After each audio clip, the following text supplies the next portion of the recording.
family. We really had a nice reunion. And I had my oldest son cooked me the nicest tender steak you ever seen. And he had it cut about 1.5 inches thick, and I don't know how he got it just perfect, but he went outside and cooked it on the fire, and it was good. And, you know, I'm sort of a little bit toothless, but I was able to just sort of chew on that and enjoy it, and I really did enjoy it. Some good Bundy beef, really good. You know, that's really something that I'd like everybody in the world to enjoy, is some good food. And that's what I do, is I harvest Southwest Desert, Nevada, the brush and the bushes and the grass.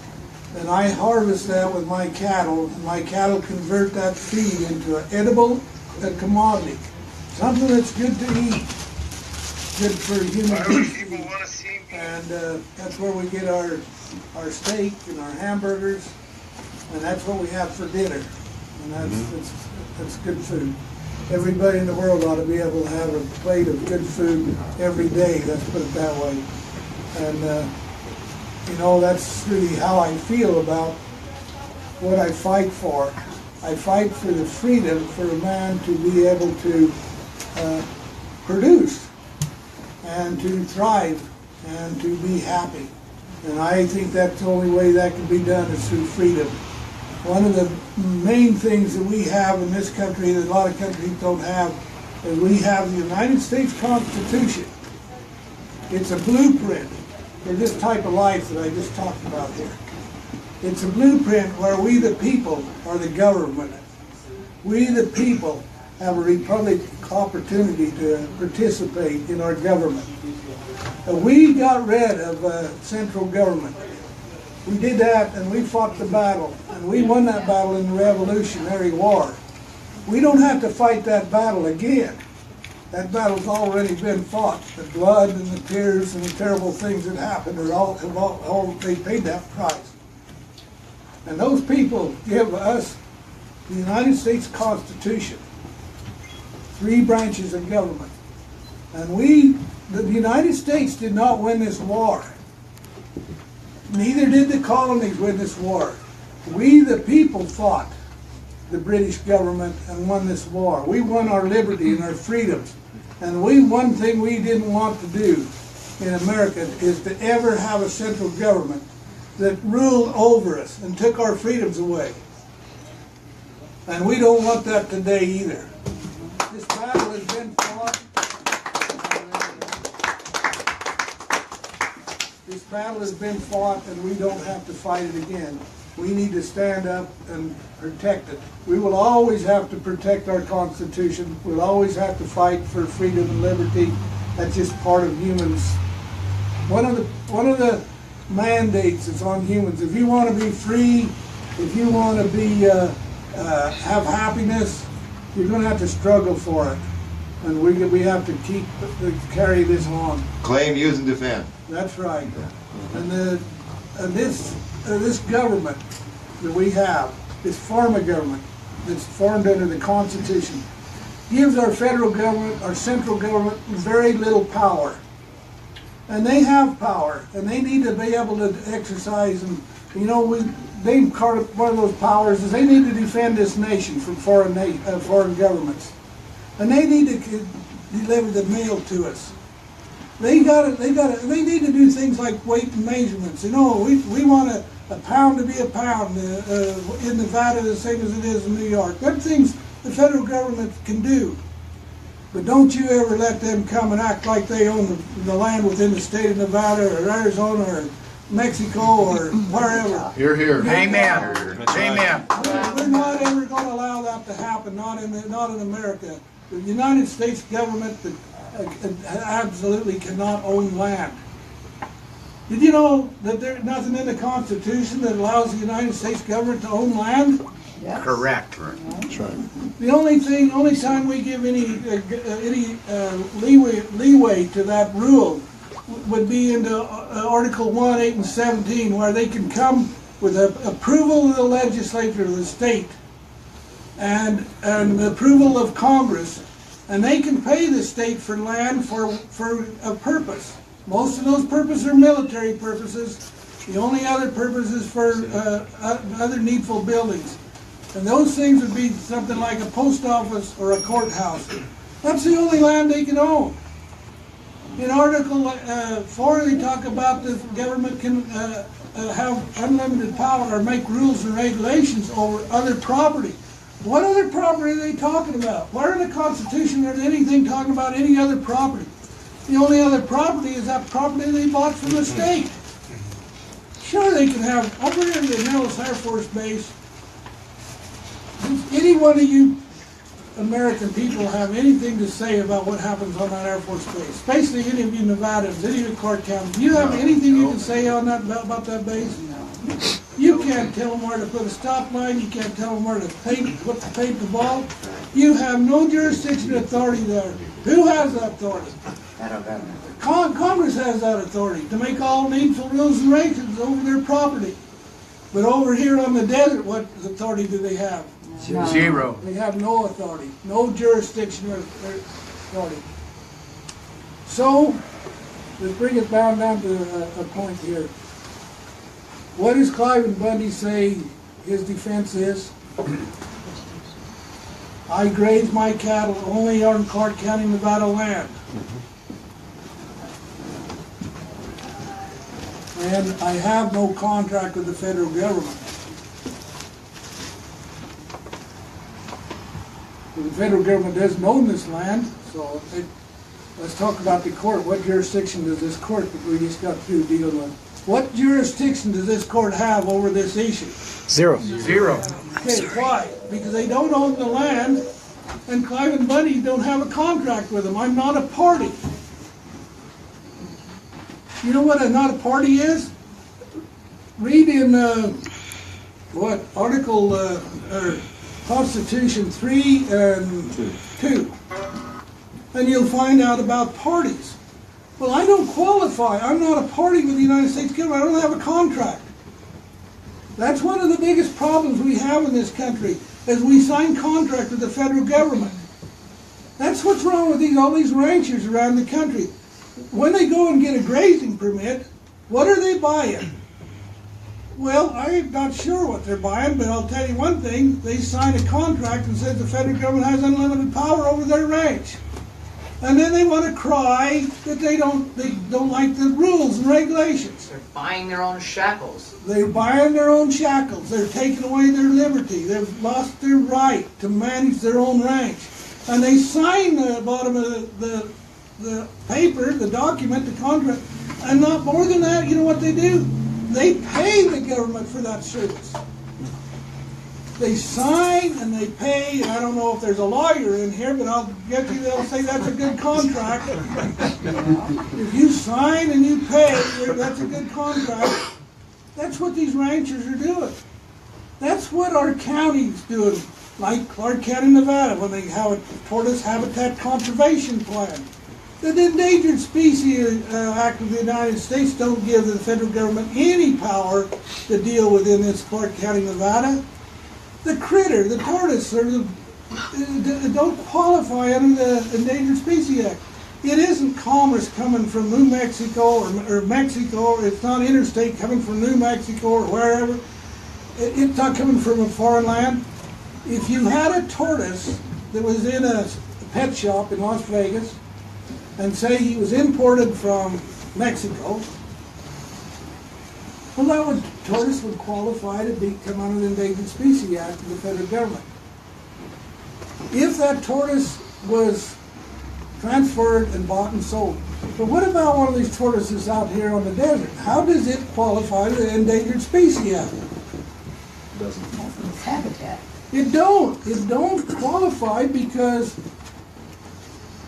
So how come they got so much power? How come they're charging them? Because we let them. Yeah, millions of dollars of mitigation fee for say a pipeline or a power line or a road or a building permit to build a car. Mitigation fees. How come they're charging mitigation fees? Because we pay them. But the reason why it is Clark County signs a contract with the federal government, just like the ranchers signed a contract with the federal government. What's wrong with this? What's wrong with the ranchers? What's wrong with our county commissioners? What's wrong with the state of Nevada?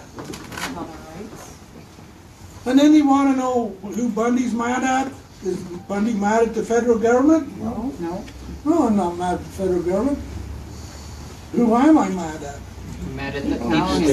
County, County Those sheriff. that have jurisdiction and authority is who I'm mad at, not the ones that don't have jurisdiction and authority. I'm mad at the ones that do have jurisdiction and authority. And they're the people of the Clark County, Nevada. Who does, the media says Bundy was going to stand off with the federal government. Was Bundy standing off with the federal government? Bundy was protesting the county sheriff. County sheriff, protect my life, liberty, and property is what Bundy was saying. That's what everybody was coming to do, is to get the government, or get the sheriff to do his job. And of course the sheriff, he went and hid under the table. Did you see him under there? Anyway. We heard that under their quivering. If you go back, and I don't know how many of you is at the 2014 protest, and we was up on the stage, and we was on the under the flags of the United States. Let me talk about the flags that was up under at the 2014 protest. We had two flagpoles. One flagpole had "We," and the other flagpole had "We the People" on it. That was on top of the flagpole. Underneath the flagpole, the first flag that flew on the pole, on one side, we did do both sides, on one flagpole. The second flag, the flag underneath "We the People," what was that flag? Does anybody know what that flag was? Wasn't it the Nevada flag? Don't Nope, tread it on wasn't me. the Nevada flag. What was it? There's Don't mine again. Nope. Jasmine, Yeah. don't tread on me. It was the Clark County, Nevada flag. There's a county. Oh, that's the opposite side. Okay, so why is Clark County, Nevada sign their flag flying under "We the People"? Because we are the people. That's where you're at. They're the closest government to "We the People." They're the ones we really should be pledged to in one sense. We shouldn't be pledging to a government that has very little power. We should pledge to the government that's closest to us. Isn't that the government that we elect? And isn't that the government that we elect, nominate and elect the county sheriff? Isn't that the government that we pay the county sheriff to protect our life, liberty, and property? Isn't that why we're here under the flag protesting the sheriff to do his job? Because he represents, that first flag represents him. Represents our closest government. And we elected him and we pay him to do a duty. Now what's the next flag underneath that flag? State. Who knows? State flag. Okay, it's the state of Nevada flag. We the people, the county, and the state of Nevada flag. We should be pledging allegiance to the Nevada flag. Why? Both of our states. Yeah, it represents our sovereign state. Represents, we're sovereign here, and the state has certain jobs or duties to do. Let's just say, like, what about a state highway coming down through there? Don't you think it ought to have all the same 65-mile-an-hour speed limit? It should change every time you get to a new county. That's why we have a state government. Now, what's the flag underneath that flag? United States. United States government. Why is it down on the bottom of the flagpole? And it always tradition, isn't it, that what we believe that it's supposed to be on top of the flagpole? And here Bundy has the United States flag flying on the down half-mast on the flagpole. What the heck are you trying to tell people? What is he trying to tell people? Direct relationship between the states and the federal government. Yeah, we're saying that the federal government has, we all pledge allegiance to this flag. We think it's beautiful. We know what it stands for. We don't want to degrade it at all. But why is it on the bottom of the list here? because it has very little power. It has a certain duties. Our Constitution gives it a certain duties to do. And we pledge that flag that it does that for us. We pledge that it represents our country in other nations. We pledge that it fights for our Borders, protects the borders. protects our borders. We're thankful for it, the protection. We pledge it because of those men that have died. We pledge it. There's been much blood shed for our freedoms and liberty, and we pledge it because it's supposed to protect our Constitution.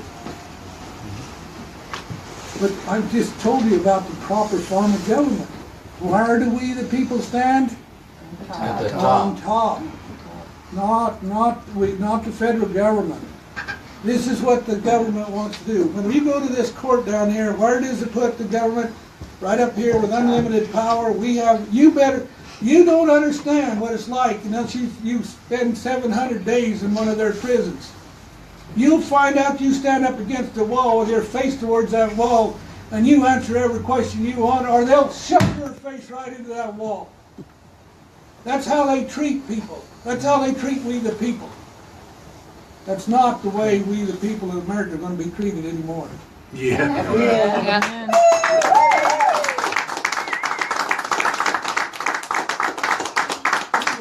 I wish I had a nice roast beef for you and a good big slice of good watermelon. Let me mention something, then, namely April 12th, 2018, 4 years anniversary, and it should be a gigantic celebration. Yeah. The party room. Cliven, Victory celebration. I found it ironic, I was thinking about this last night. 1/8/17 of the Constitution is what we were fighting for. 1/8/18 is the day you were released. 1/8/17 and 1/8/18, 2 days are going to be easy to remember.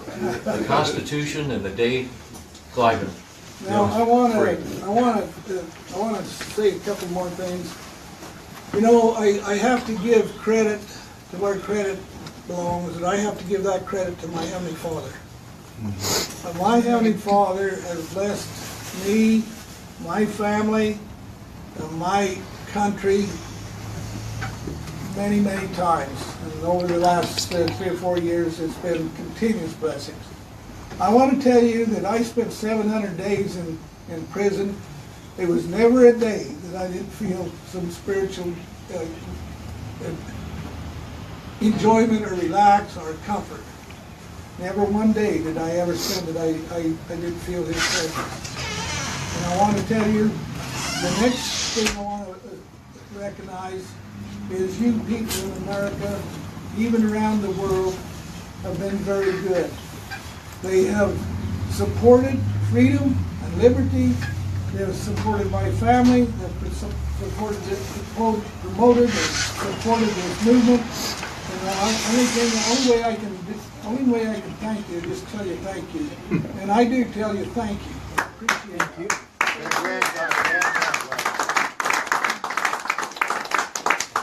Now we were scheduled to have a press conference at 1 o'clock, and you know, Brett, he felt like because of the weather, and maybe we need a little more time to really come forward with something before the press know exactly where we are.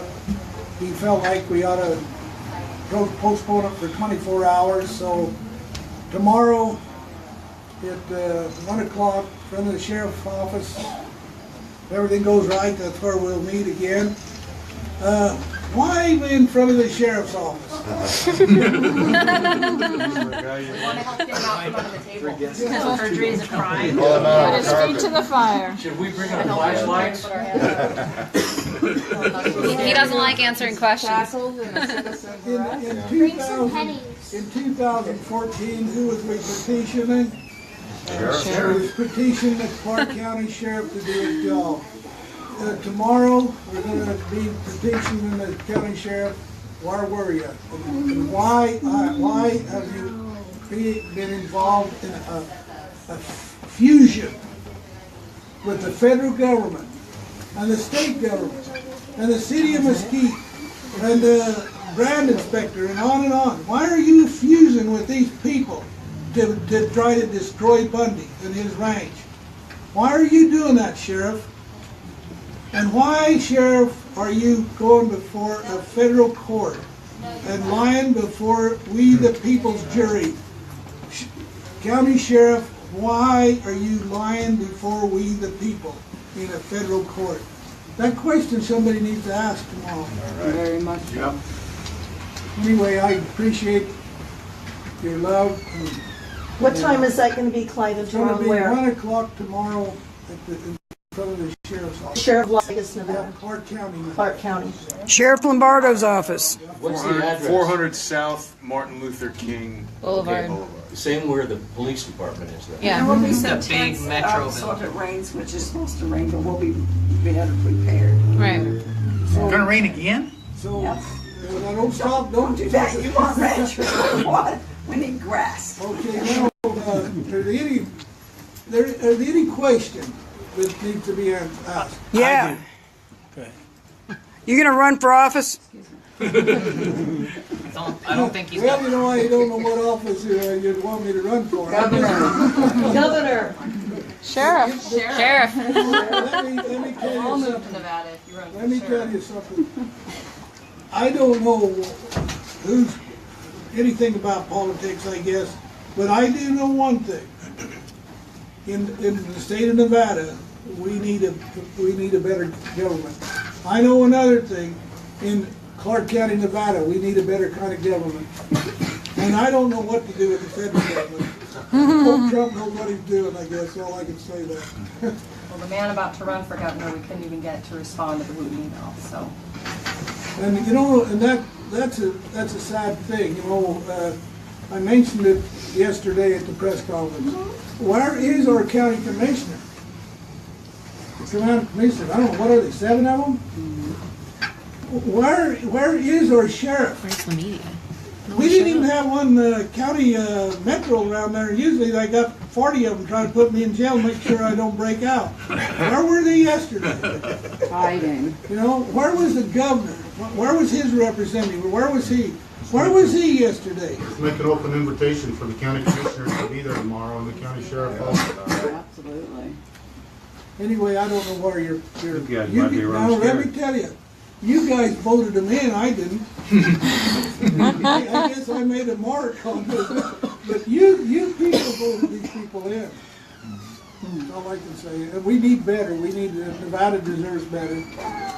Western lands are in trouble. And you know, they're not really in trouble because of the politicians. Why is the Western land in trouble? I want you to answer that question. Why is the Western lands in trouble?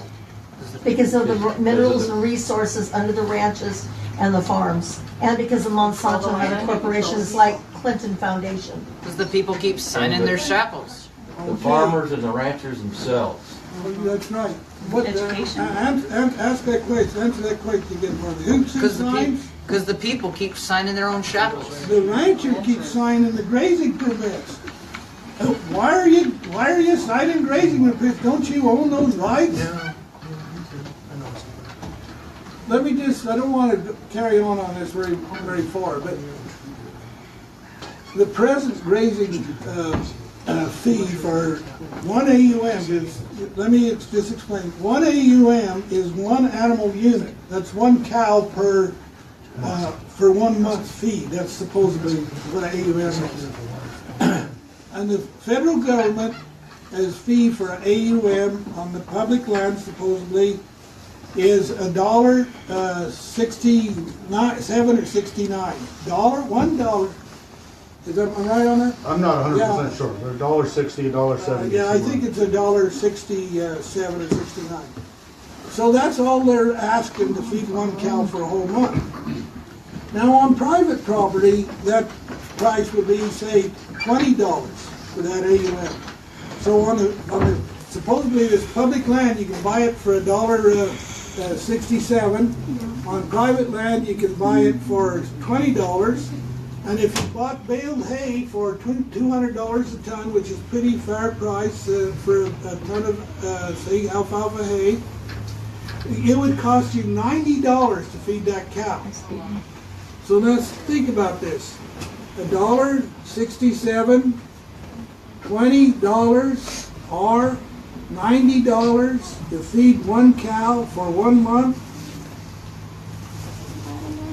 Man, is the government crazy? I mean, why would they sell their feed if they own the feed, and if they own the land, and if they own the water that the cows go to drink? We only talked about the feed, but we haven't talked about any kind of management or any expenses.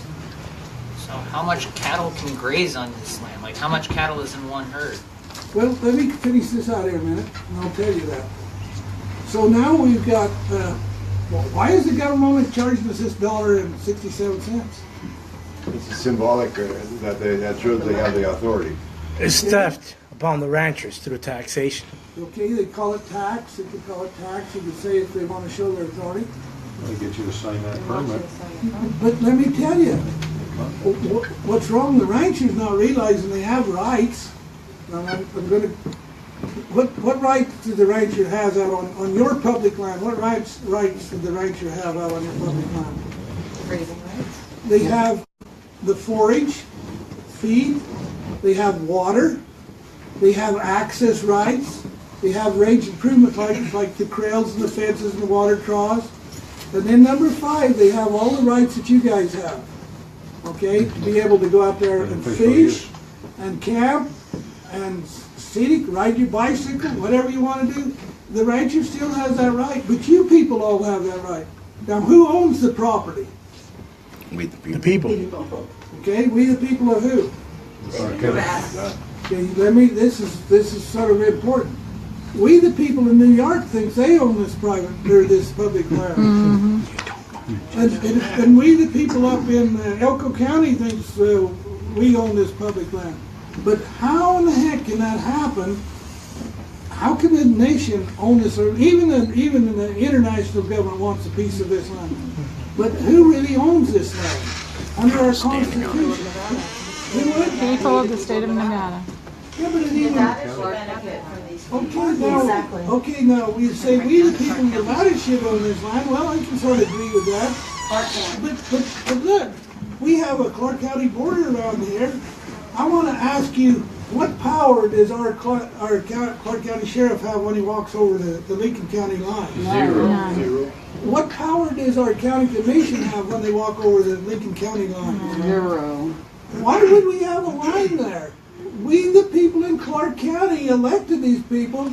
We, the people in Clark County, pay these people for their service, and their service is to protect our life, liberty, and property. So why wouldn't we claim the land? Exactly. I mean, this is Clark County, Nevada's land. Bundy might own rights on there, but he don't own the land. What rights does Bundy own over on Bundy Ranch? He owns the forage. You guys don't own no forage rights on that land. I own them. And how come I own them? I've either bought them or inherited them. And them rights were all created through beneficial use. In other words, back when the pioneers first came in here, the first ones that used that water, when he unbuckled horse's team off his wagon, he was thirsty. Then he took the horse up to the creek or the spring or whatever and gave the horse a drink of water. When that horse very first drop of water he drank out of that spring, guess what he was doing? Creating beneficial use of a renewable resource. And Nevada law says what? Whoever has the first beneficial use, that's how his water rights established. So the water rights I have on Bundy Ranch were all created by somebody by first beneficial use. Preemptive rights created through beneficial use, backed up by Nevada law. Where did the federal government get any preemptive rights? Are they allowed to own cows? Nope.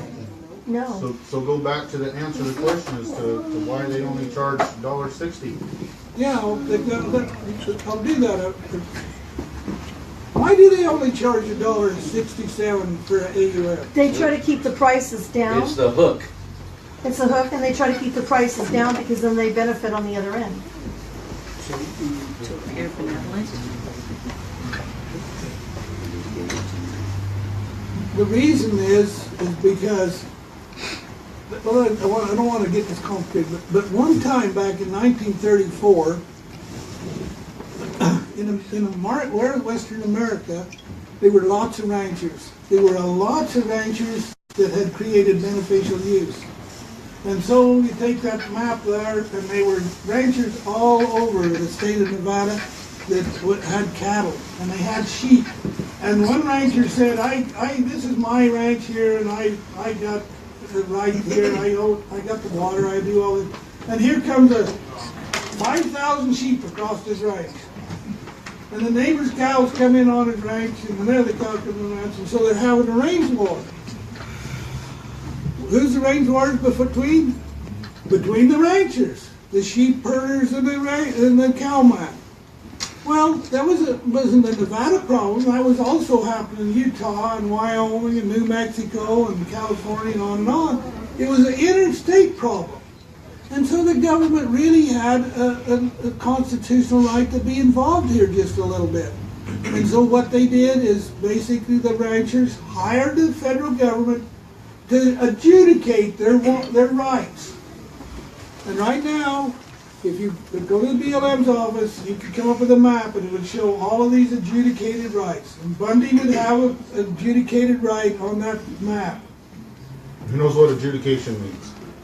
You have jurisdiction over it. Jurisdiction, and you prove something. You prove one thing, you have water rights, and there was two ways that you proved up on your grazing rights. One is you had to have water. Remember if I talked about water? The other thing is you needed some private land. Like I own 160 acres of private land. It was done two ways. You either had to have water rights in the state of Nevada, or you had to have some private property. That way you hook your grazing rights to that either water or land. Let me explain adjudication a little bit. Adjudication is the process to settle a dispute if two or more are claiming rights upon the same land or the same water. So adjudication is a process to decide, okay, rancher A owns this or this percentage, and rancher B owns that, and so the adjudication is simply the dividing up, the deciding as to who owns what. So that ends, when it's adjudicated then, it ends the conflicts that these range wars were created. And what my father was just explaining is those adjudications were based upon base property and or water rights that were established, and certain different aspects were the basis for that adjudication. Ryan Bundy. Okay, now let me talk just a little bit more here. How was this? Who did this adjudication? Did the federal government do the adjudication? Did the state do the adjudication? Did the county do the adjudication? No, none of those people did adjudication. They were grazing boards formed. A nominated ranchers was put on a committee, and they judged where the lines were and how many cattle were supposed to go on those in that area. The rancher themselves and their committee did that. And what did they pay the government for? They paid the government for three different things. They paid the government to monitor these sort of like juries, the committees, the grazing boards we call them, and they also paid surveyors to survey them. To map it out. And the third thing was that BLM was supposed to map it and keep record. And so the government, that was four things, but basically the government was supposed to keep records, survey it, and monitor. And they signed contracts with the federal government for that purpose. That was done a lot of years ago, probably by the early 60s, 1960s, this was all done. But what did the rancher do? Kept it signed in the bottom of these contracts, calling it permits, calling it license, calling it privilege, calling it we're paying for grass, we're renting land. All of those things are wrong. The government, federal, BLM, Bureau of Land Management, is only being paid 12.5% of that $1.67, 7 or 12.5%, which amounts to 22.31, I think, cents is all the federal government's paid for AUM. Okay, so let me make that clear. The 22.3 cents per cow per month is not buying the feed. That's right. Okay, it was simply for the management, or those 3 or 4 things, to monitor the grazing boards, to keep the records, to survey, and to map. Okay, those 4 things were the only things that the BLM were being paid for. The BLM does not own the land, they do not own the feed. These supposed grazing fees do not pay for feed. They pay for those services only. Now those services were completed clear back in the 60s, is that correct? Yeah.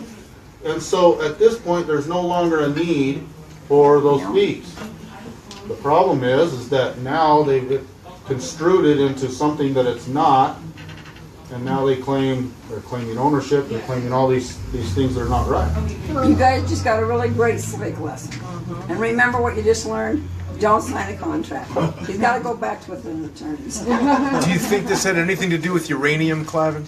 You know, those things are questionable.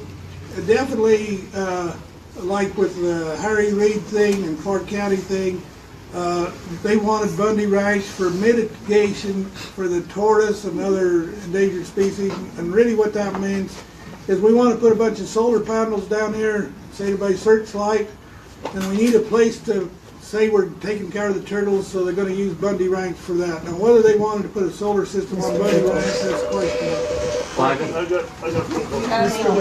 Thank you. Mine kept cutting out. Whatever went on in the ranch, people have got to be outraged by the lack of consideration the authorities have shown you and your family, violating your constitutional rights, violating your right to due process of law. Congratulations on your historic victory. I'm so pleased to see you both here. No, thank you. Thank you. Mr. Bundy, Cliven, and Ryan. And I'm sorry, Laura and I are off mic, but this interview is going to be mostly about hearing from you gentlemen. Now, you've spent almost 2 years in jail. What can you tell us about that ordeal? You seem in remarkably good spirits despite that. Well, I can tell you that I've spent 700 days in the federal prison system. I can tell you that every day was hard, but I was blessed every day. I learned something every day, and I was able to endure it. I can tell you, freedom sure feels good to be out. You know, I'm really not mad at the federal government in one sense for all of the things they did, the abuses and the, misjudgment and all that. But I'm quite concerned. Let me make one more statement. You know, I feel like the federal government has no jurisdiction and authority over my matter, over the land that I ranch on. I don't believe they have any jurisdiction and authority. I don't believe they own the land in Clark County, Nevada. And I don't believe that they have any jurisdiction and authority because I have no contract with the federal government. So the court that we went through, I say they have no jurisdiction and authority. Well, who does have jurisdiction and authority, I guess, is the question. And so let's talk about who does have jurisdiction and authority. Well, it would have to be the state of Nevada would have to have some jurisdiction and authority over state of Nevada land. Clark County commissioners, they should have some jurisdiction and authority over Clark County. The county sheriff surely has some jurisdiction over the people of Clark County and the things that happen. And we've heard so much about that sheriff. Of course, it's Sheriff Lombardo. Yes, and this man has been nominated, elected, and paid by we the people of Clark County. I think he has jurisdiction and authority. I think he has the policing power. I think the Constitution gives him constitutional jurisdiction and authority over the state of Nevada.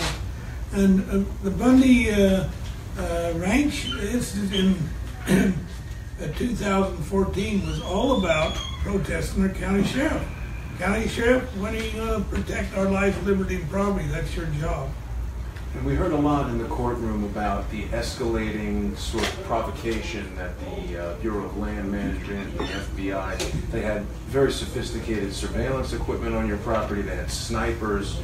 It seems like they really were trying to provoke an incident. We've heard now about this kill list. How do you feel about that? Ryan, talk about the cameras a little bit. Well, you know,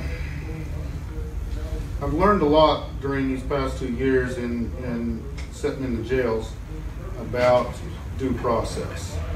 You know, I was a strong believer and understood the Constitution quite a bit before, but being that I was placed into the process now where I'm in a situation where due process of law concerning those who are accused of crimes now was a personal situation. And so I started to pay attention to those much more and started to read and understand the Constitution much more.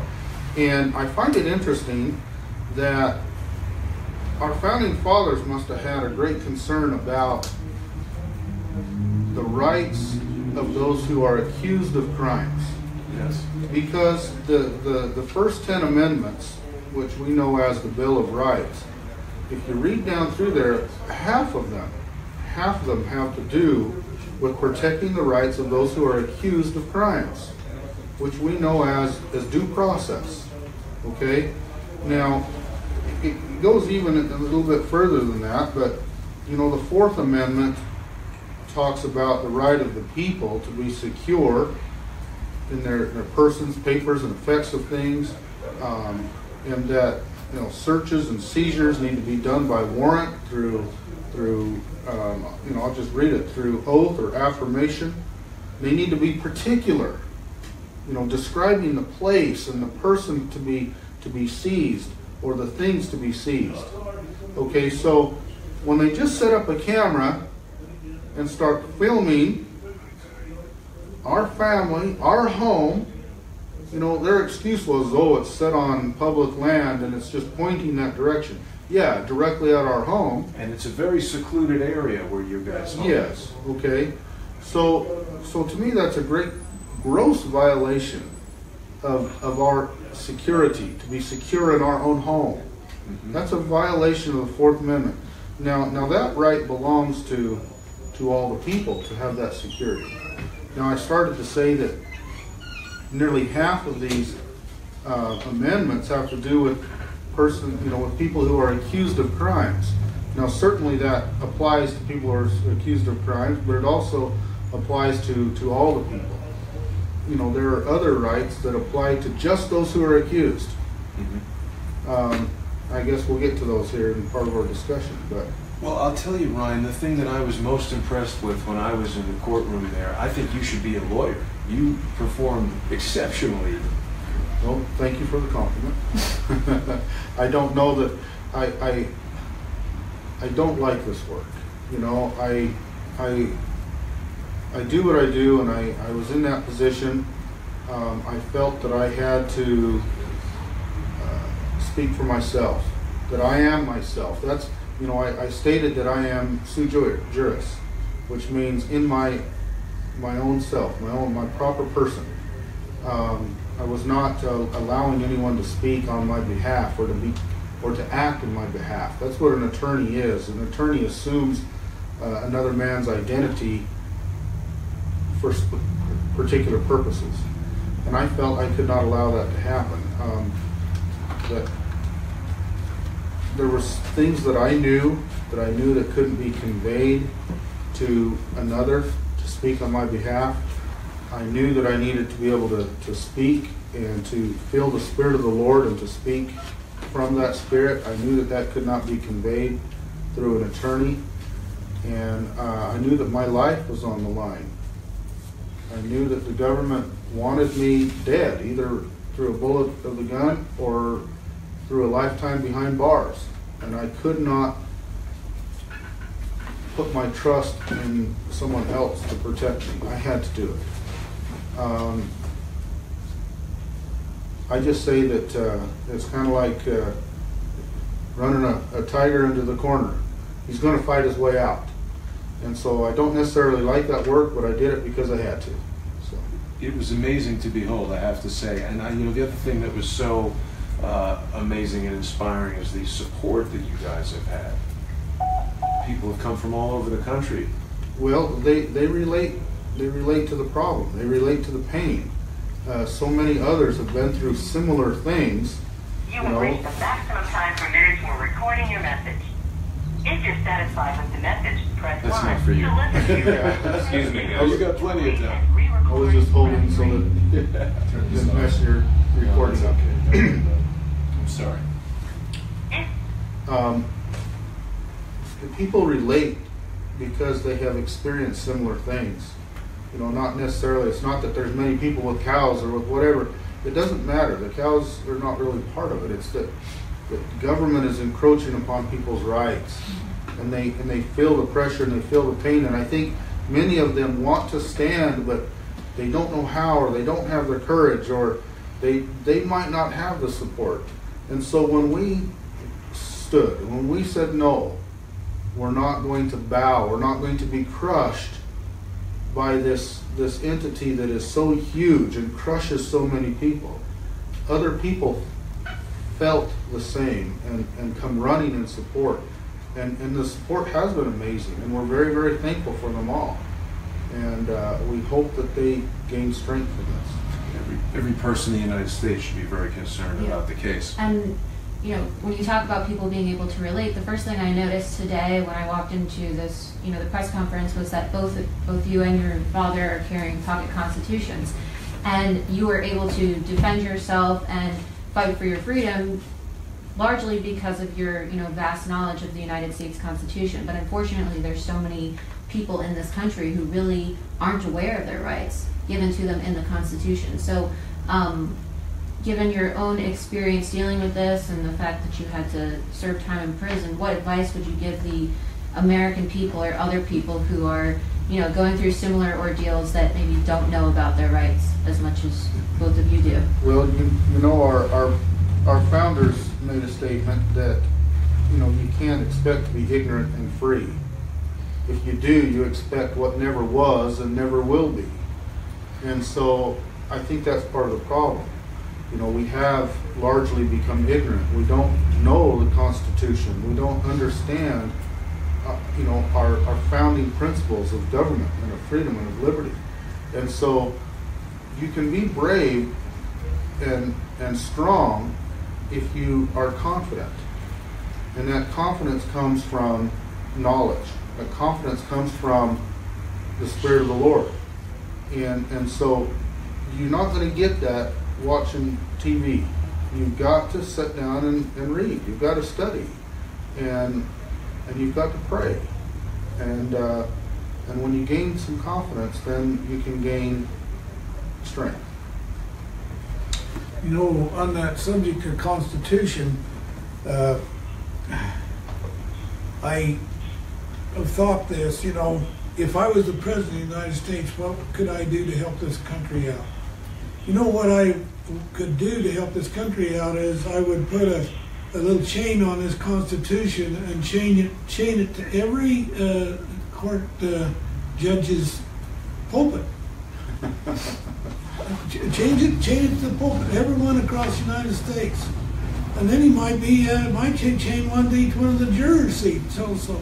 I think that would help America and maybe even the world more than anything I could think of to do. So they could quickly refer to it. In other words, when they start making these decisions and stuff they make, why don't they just look at the Constitution and see what the supreme law of the land says?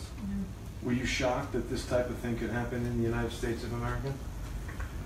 I was shocked that the United States bureaucracy would have an army of, let's say, 200 armed, highly powered military type army that would stick their guns and point their guns at American people. That was shocking to me. And that was shocking that my county sheriff would allow that to happen. That was very shocking. Very dangerous. It was just a total blessing that somebody didn't get killed. And maybe a lot of people didn't get killed. because the federal government intent was to kill. Yeah. And we had a county sheriff that was going to allow them to kill. It's crazy. And do you feel like, I mean, you gentlemen have lost 2 years of your lives inside that prison. Do you think the company that owns, it used to be Corrections Corporation of America, I forget the name now, but are there any civil lawsuits that you plan to pursue in terms of remuneration for the time, the money, the expense to your families? Let me talk to him. Whose fault is it? Is it the federal government's fault for coming and acting like they're going to, do all the abuses and everything, or is it our county sheriff on our state of Nevada that allowed them to, let them to do it? Well, both. I mean, the court dismissed the case based on what they found to be federal misconduct. So I would say that both Sheriff Lombardo and the federal government.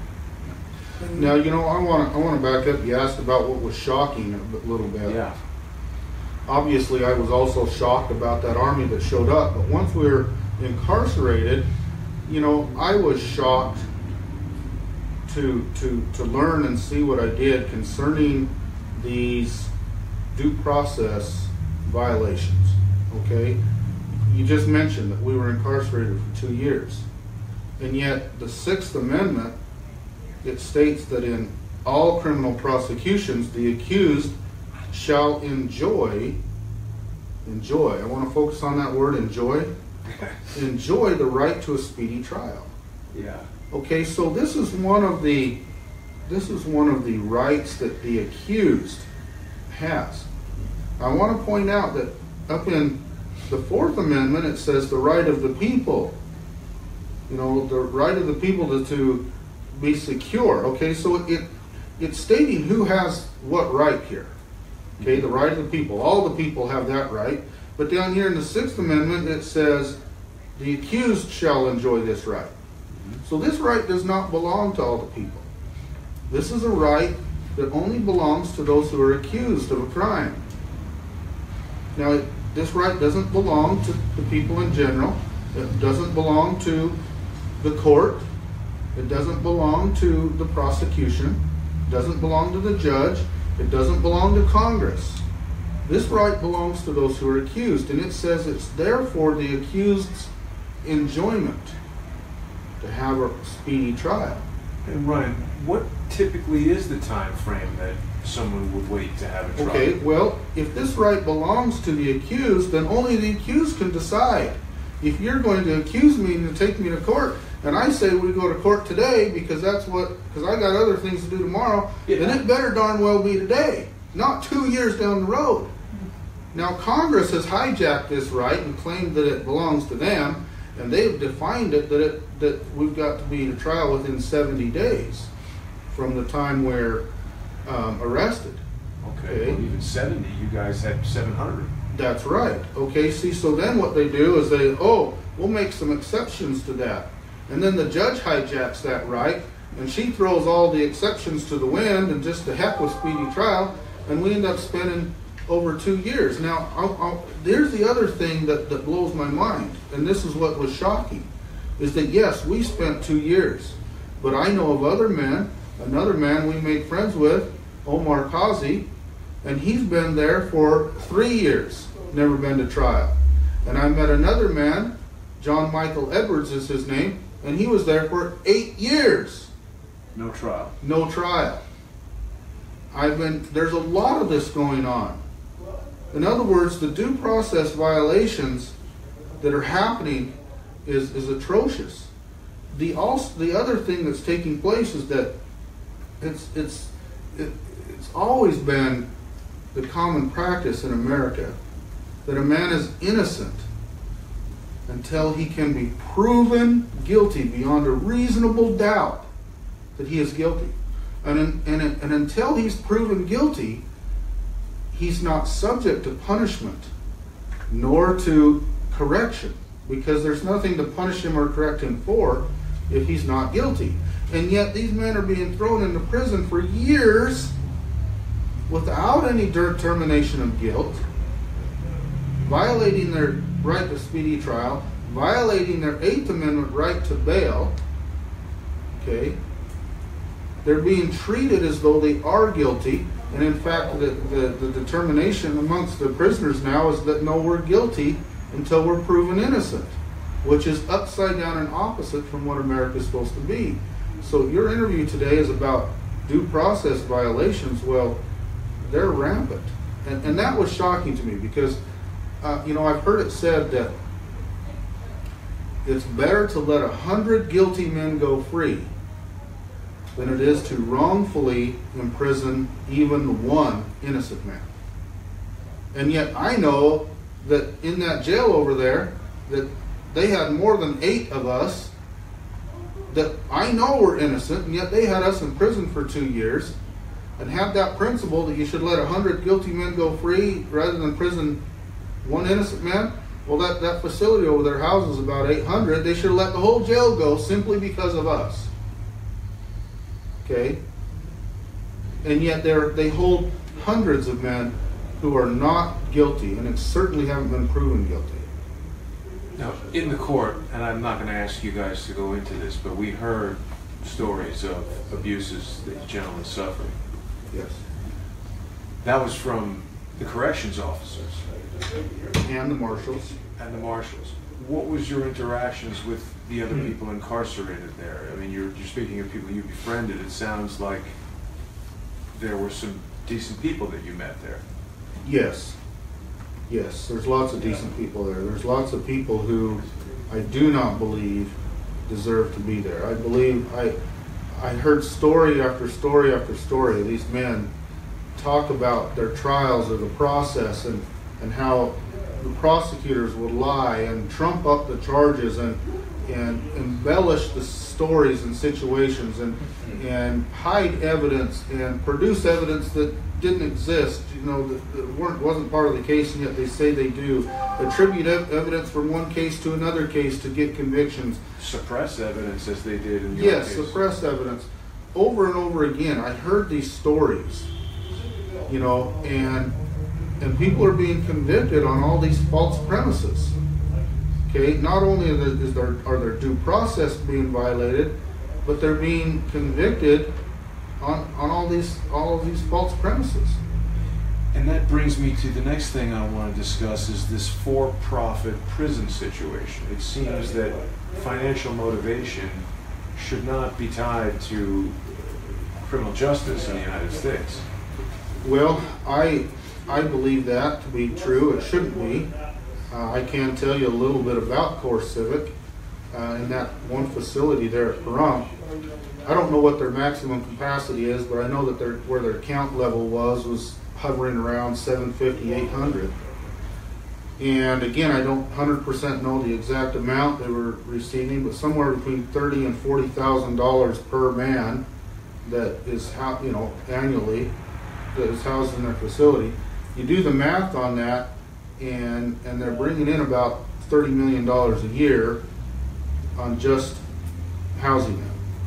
Then I understand that they also make more money on the transports back and forth, and I don't know how much involvement there is there. I understand that their gross income at that one facility alone is nearly $40 million. I did some rough calculations. I knew about how many employees they had. I tried to figure out the cost of the mills, trying to figure out what the operating expense of that facility is, and it's really small compared. So they're making huge profits. I don't know the truth, but I've heard that CCA is it's a corporation, it's a for-profit corporation, and that many of the investors are judges. Dick Cheney is on the board of directors, was indicted for prison profiteering in Texas when it was Corrections Corporation of America. Thank you, Core Civic, that was the name I couldn't remember. Why not take civil action against what seems to be an extremely evil corporation? Well, I don't know, why not? They're certainly complicit in the conspiracy to wrongfully imprison you, gentlemen. Well, there's a decision that we're going to need to make before many days. And this decision is, are we going to forgive and forget, or are we going to hold accountable all these aiders and betters? And these facilities would be an aider and better, you know, and there's a lot of aiders and betters here. You know, if you take the facility for one thing, you take the sheriff for one thing, you take the contract cowboy for one thing, the guy that's flying the helicopter shooting their cows is another thing. I mean, look at all aiders and betters here. I mean, there's a lot of aiders and betters. Are we going to go after them all and say, hey, you guys, you know, we're going to sue you?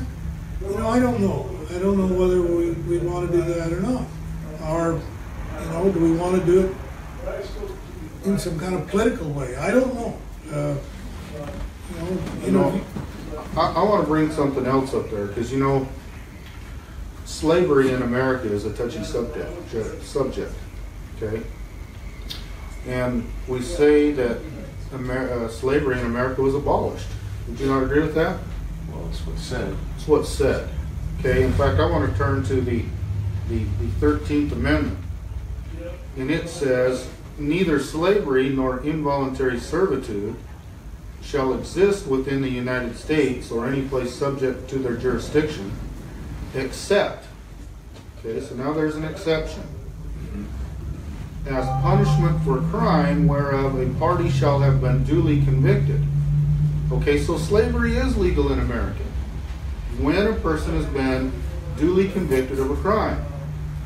But I would say that what's going on with these prisons is slavery.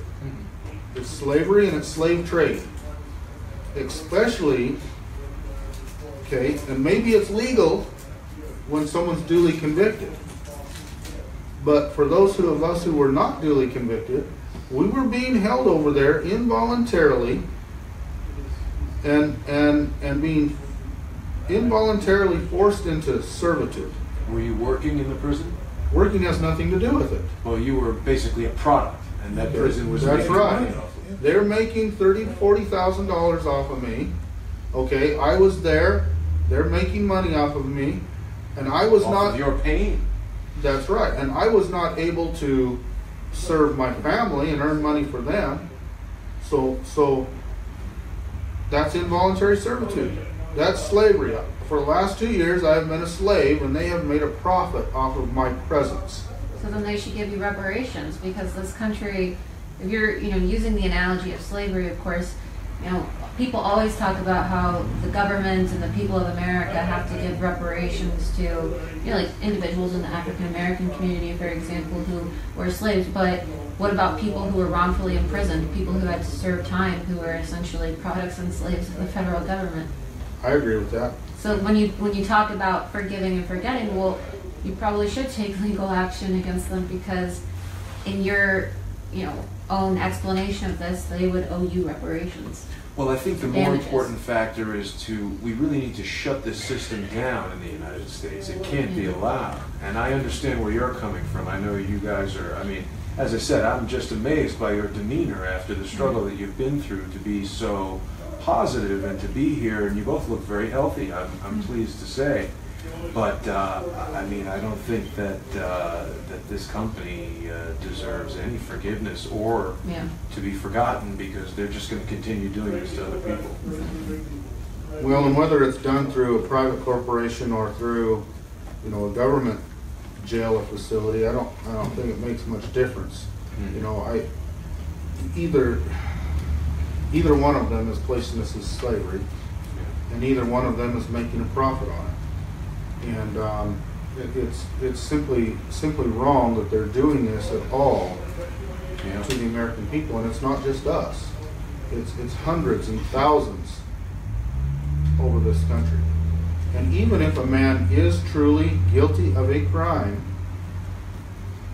I believe that incarceration is not the proper answer for addressing this, reparation. If a man steals property from another man, and so you go put that guy in jail, how does that repay the man that was stolen from? It does nothing. Okay? This penal system does nothing for the victim. Nothing. Okay? But a system of reparation would. he should repair the damage.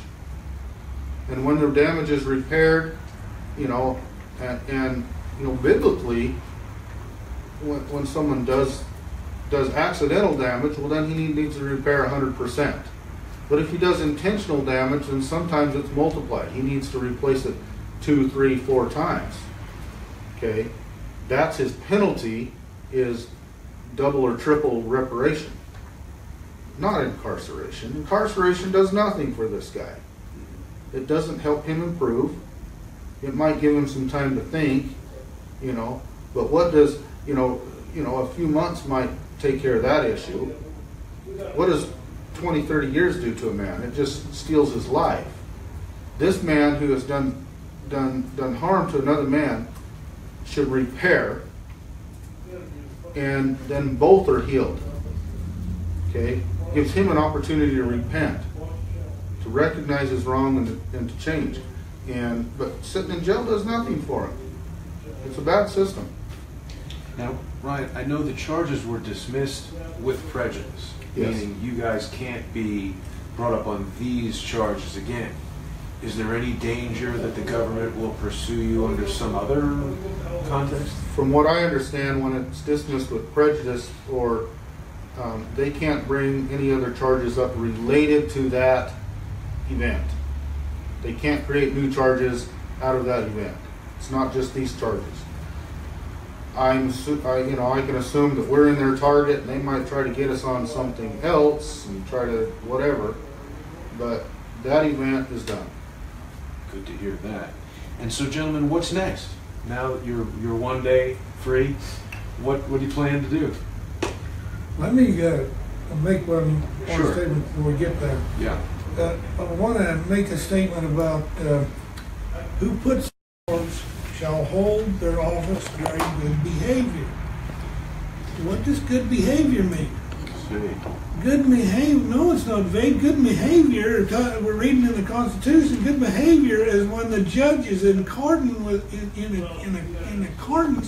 with the United States Constitution, the supreme law of the land.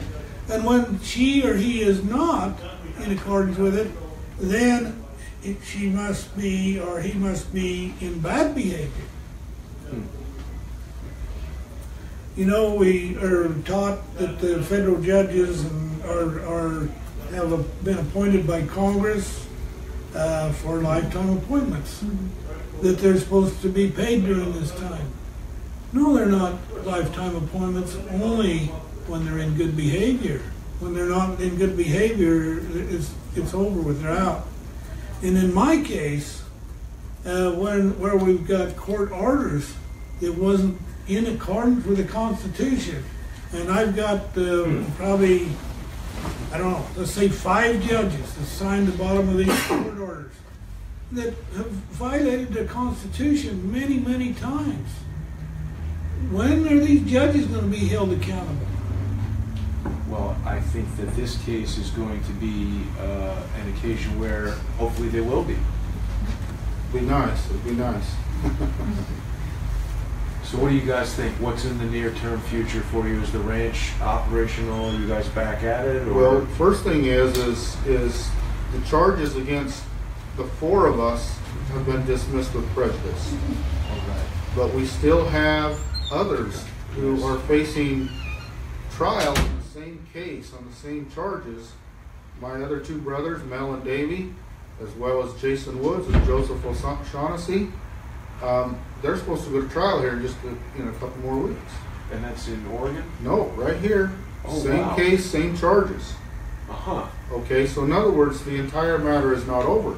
Furthermore, those who were in the previous trials that were convicted or otherwise pled out, okay, their case was also tainted with all this misconduct that the government has participated in. Mm-hmm. And therefore those judgments are wrong, and they need to be overturned. Can that happen? Oh, absolutely it can. Okay, and quite frankly, to me it has to happen. And again, any judge acting in good behavior should just do it on their own accord. But I think the lawyers are going to have to you know, put forth a motion and so forth, and some action is going to have to take place there. But those judgments need to be overturned. Todd Engel was convicted, but the prosecutors used all these bad tactics and all these violations that we were just talking about against Todd to gain that conviction. And the jury could not have made a knowledgeable decision because of all the misinformation and the lies and so it's a bad judgment. And Ryan, is it possible that any of these prosecutors or judges, will they face criminal charges for the flagrant violations of your rights? Well, they should, but will they? Probably not. How do you feel about that? Well, they've got their own little club. They won't prosecute each other. So I don't know what to exactly say about that. You know, a claim of harm ought to be brought against them. I don't know where that would go, but maybe you're not done being a lawyer. Well, gentlemen, you've been really generous with your time. I appreciate it. I know you've been a little bit tied up as of late. Give you time with your families. Is there anything else you'd like to leave us with before we wrap it up? Anything you'd like to say to our audience? I would like to say thank you to America for your support. You know, I thank our founding fathers for the Constitution of America. And I'd like to say thanks to all of those who have lost their lives in these wars and problems of America to defend our freedoms. And I want to thank them for sure. Amen. Ryan, anything else you'd like to say? well, I'm also thankful for all of those who have fought for freedom. And you know, our troops go out believing that they're fighting for freedom, and I think the people of America need to realize that our freedoms are not being lost overseas. They're being lost right here at home. They're being lost right here in these courtrooms. Okay, they're being lost right here. So realize where the true battle for freedom is. It's here, it's home. Amazing. And you guys are really inspirational, and I want to thank you for everything that you've done. I want to congratulate you on a historic victory, and I want to wish you the best.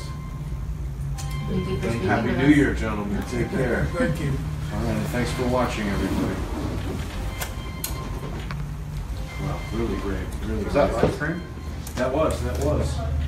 Truly.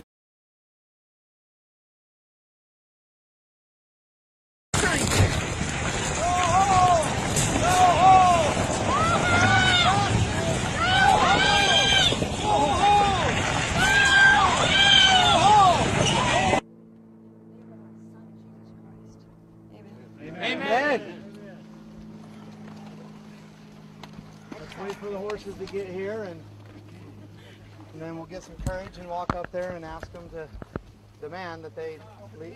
Are you going to, or? Down on his right hip. He's an older guy. Well, maybe he's not. Actually, that might be Ryan. No, it's an older guy. Give orders. Keep giving orders.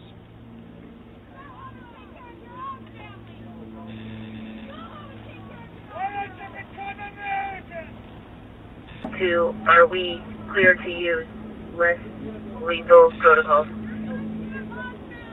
Affirm on my authorization. Good discipline. Try to hold them at that line and then deploy less than lethal to keep them out from underneath that overpass. 2 control. Affirmative, we copy, sir. This area is close to the enforcement of the United States District Court order. Johnson, acknowledge that guy in the copy of the right place. You're on the green shirt with the orange sunglasses.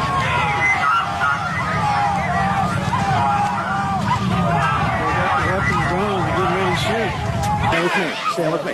the best thing you can do right here. They thrown down my aunt, dude. Listen to me. You stay right with me. You stay right with me. They threw down my aunt. They Listen tased to my me. cousin 3 times. Listen to me. You stay right with me, okay? Huh? We got on video. Who's the aggressor here? Who's the aggressor? Listen, let it go. Let it go. Am let I it go. carrying an AR? Let it go. Let it go. Let it go. Let it go. Let it go. No. Your court order does not allow. Where is it? We're killing of cattle. No BLM! No BLM! No BLM! No BLM! No BLM! No BLM! You guys don't know what you're stirring up. How many people are willing to die? Are you willing to kill them? What are you doing with the backhoes? That's all we want to know. Get out of here! You threw a woman on the ground. Who threw the woman? He won't kill if you throw the woman on the ground. No, it was Margaret. It was Margaret that he threw on the ground, the one that had cancer. She's cancer, Rick.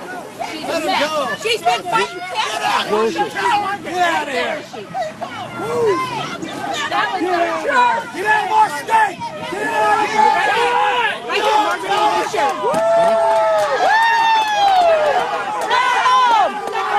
Pull back. That's right, baby.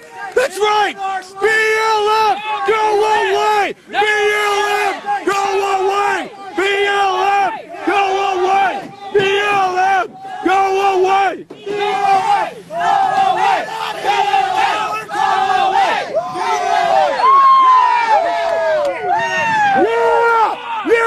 I want you to tell the American public what you just saw, dude. All right?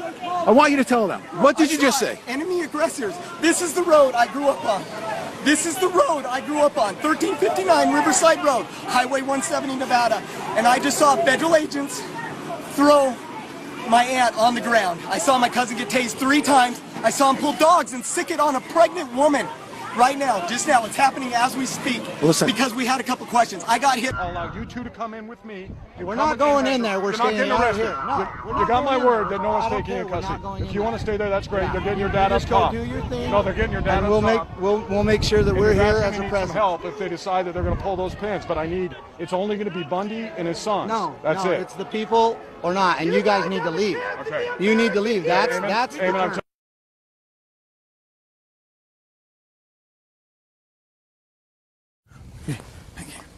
Can Grandpa help you up? Oh, I hope that leg's not broke. That's what life's all about, raising cowboys. You know, the federal government and our bureaus, they want to create a sidewalk where you go down through this open land on a sidewalk, and then they're going to make laws and regulations saying, don't get off on the grass. In other words, you stay on the sidewalk or we'll give you a $500 fine. But when you get the $500 fine, that ruins the picnic. We don't want that for this land. This land is our land. This land is a free land. This land is a place that we can enjoy and use. There's lots of uses. You know, my use is only one. I only claim certain rights. Other people have the other rights. When we become a state of Nevada, we become a sovereign nation. And I understand that the counties were subdivisions of that sovereignty. I live in Clark County. I am a citizen of Clark County, and the public lands belong to we, the people of Clark County. The lands and the minerals of this state belongs to we, the people of Nevada. Now, how could I be trespassing on federal land if this land belongs to the people of the state of Nevada, the people of Clark County?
Charles. Just information.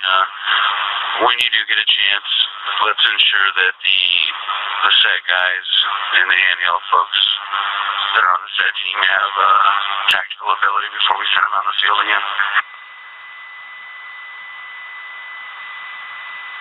10-4, Charlie, copy.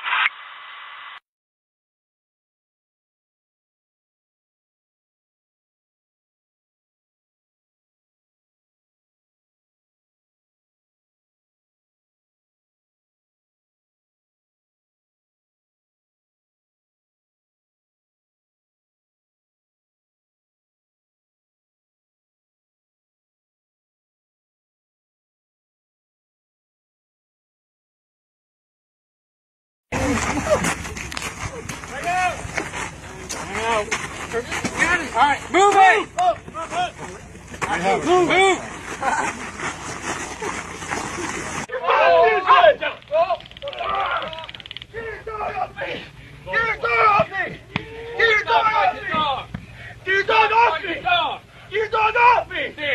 I ain't fighting them! No! Car, los! Hey, los! Los! No. Oh. Stop me! Come on! Keep going up! Keep going up! No! Wow.